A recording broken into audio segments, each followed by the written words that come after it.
Chapter 17. I was just a hatchling. I saw a sparkly gem, and I couldn't resist chasing it as it rolled away. It was more beautiful than any pearl I ever saw. When I found my way back to the nest, all the eggs were gone. Smil drew a deep, shuddering breath. I never saw my siblings again, but I may have seen them recently. The Draconians? Milot gasped, looking at the golden eggs. Those eggs, they were made from bronze dragon eggs, weren't they? Smil nodded. No one ever told me why the eggs were taken. They just said it was evil humans. I thought that my siblings were killed, or maybe even alive somewhere, to find them changed into those creatures. Her eyes filled with tears again. Rama produced a handkerchief and offered it to Smil. Smil looked blankly at the tiny piece of lace. Here, Rama said, and reached out to dab the dragon's eyes. Malad pulled her back and indicated the stone below Smil. Rama saw the tears sizzling holes into the stone, gasped and took a step back. Smil's tale filled Talon with sadness and confusion. Once she would have thought that such a fate was just what a dragon, any dragon, deserved.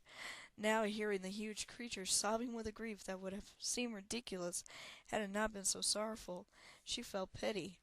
Until now, Smil had been at best an annoyance, someone Talon must bear until they could part ways. Most of the time, Talon still burned with a deep anger whenever she looked upon this creature, so like the one that aided in her brother's death. Now, for the first time, she felt sorrow for Smil. It's a sad story, Malad said, reaching out to touch Smil's head while carefully avoiding the tears. But it's very common. That happened to so many dragons before the war. It's why we guard these eggs so carefully, so the same fate won't befall them. It's not your fault, or your parents' fault, or any other good dragon's fault. Who could have anticipated that the Dark Queen's ancients would steal the eggs of good dragons? The good dragons had been promised that no harm would come to their eggs. They stayed out of the war. But now we know what a horrendous lie that was. Your parents surely didn't know there was danger then, Rama pointed out. Would they have been sleeping if they thought any danger might come to you? I suppose not, Smil said, wiping her eyes with the back of her talon. Can we go now? She said, sounding very childish. For the first time, Talon wondered how old Smil was in dragon years. Right now, she sounded no more than 8 years old. I went to see my mother. She took one last longing look at the golden eggs, then walked back down the passage. Malot ran ahead for her to lead the way out of the caves. As the rest of them followed, Elward asked, What makes the water gold? The eggs, Malot said. Some of the gold flakes off and if it falls into the stream, it flows into the golden pool. We think that the eggs will be ready to hatch soon, actually. It takes about 2 years, but they've been flaking more lately, and we see a little movement sometimes. The pool hasn't always been here? Rama asked, slipping on the wet stones and regaining her balance. No, it was always here, Malot said. It wasn't until the golden dragon laid her eggs that it turned to gold and developed magical powers. Some people think that it was the dragon's last gift to us as thanks for protecting her children. Talon liked that idea. Perhaps Smil's mother would do the same thing. Going to a dragon's lair seemed very foolish and very dangerous, but it might be the only way to find out more about the pendant. And if we find out no more then, Talon told herself, we can go back to Palanthas. Ellison knows something about this.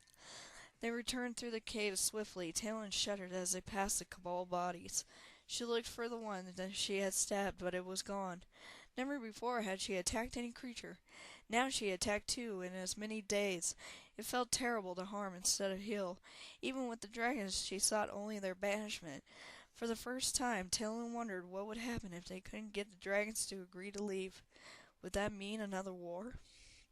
As soon as they returned to the village, Talon and the others busied themselves preparing for the journey. Yana prepared bags for all of them with plenty of dried rations. Rama offered to pay her for them, but the woman refused to take the money. With a rare wink at Talon, Rama hid a small bag of steel in a clay pot. Malot sat down with them and sketched a quick map in the dirt to show them the surrounding area. Smil thought she could find her parents' home once they reached the bay. All they would need to do was follow the sea. A few days' journey at least, Rama sighed. Why did I leave the caravan? We can't spare a wagon, but we can give you horses, Yana said. That'll help. Rama tugged even more still about Yana's house while Talon and Elric got acquainted with the horses. Talon expected the horses to be nervous around Samil, but they barely seemed to notice her. Perhaps the horses had grown accustomed to the gold dragon back when she was here. The journey was much easier for Talon now that she had the company of her friends.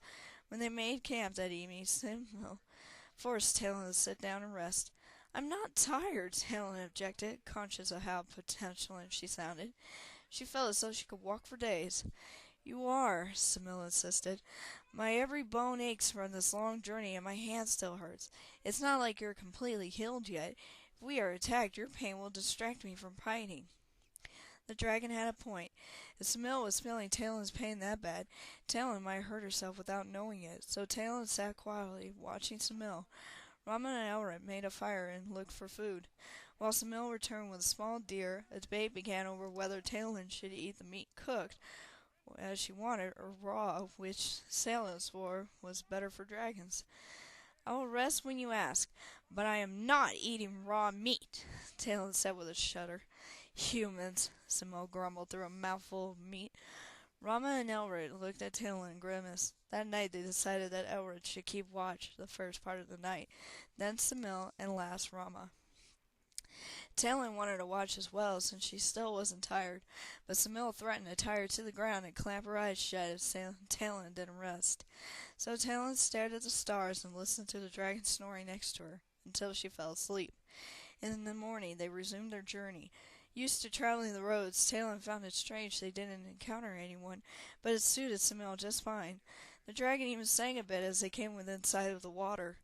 The song was peculiarly catchy, but Talon kept her distance even when Rama and Elric began to sing with Samil. On the third day they finally saw some humans. Elric spotted them first. "Off to the side of the road," he said, but Samil didn't move. "They wear robes like Talon," she said. "Only white, 3 of them." "Clerics of Paladine?" "Surely Talon saw the clerical robes Samil described." "Human?" she asked Samil. "It appears so," the dragon said. "Shall we continue?" "Yes," Talon said, "but be careful." Suddenly one of the clerics pointed toward the party. Moments later all of them were running towards the companions, shouting and making the horses shy. Even though it didn't look as much like an attack as a seizure, Elric drew his bow on them, and Rama began murmuring words of a defensive spell just in case. "Hold!" shouted Talon. "What do you want?" The clerics, all women, Talon now saw, rushed past her. Elric and Rama skidded to a halt in front of a very puzzled Samil. "Is it truly you?" one of the women asked. The others seemed too overwhelmed to speak. Samil managed a quizzical look at the women. "You wear the star jewel," the woman said. "That means your mother made her way back to you. Is she all right?" "How do you know my mother?" Samil croaked. Talon saw that her bronze colors seemed to have dulled, even though they stood in bright sunshine. "She saved us," the woman said. "A party of us made a pilgrimage to the human's tomb, all the way out on the island of Southern Aragoth." "It was you?" Samil gasped. "You were the people she protected?" The dragon's voice was barely above a whisper. The woman didn't seem to notice the effect she had on Samil. She babbled on. "She saved us when we were attacked by a black dragon. We had nothing to give her but that jewel. None of us had the power to heal her, much to our dismay." The woman reached out a thin white finger to touch the star jewel gently. Samil flinched. "When you see your mother, tell her that Winza hopes she is doing well and finds much happiness in her life." Samil nodded, speechless. Talon wasn't sure what was going through Samil's mind, but if Samil wasn't going to ask, she would. When Samil slumped to the ground without answering Winza, the woman gestured to the other clerics, and they turned to continue their journey with many well wishes.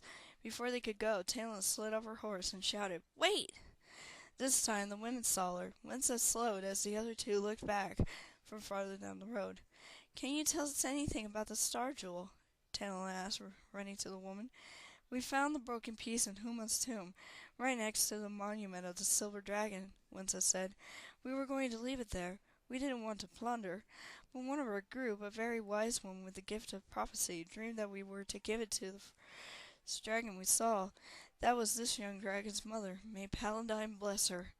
"Which woman had the dream?" Rama asked. She seemed deep in thought, as though putting pieces of a puzzle together. A very strange one. She parted with us on the road soon after, Winsett said, gesturing toward her companions.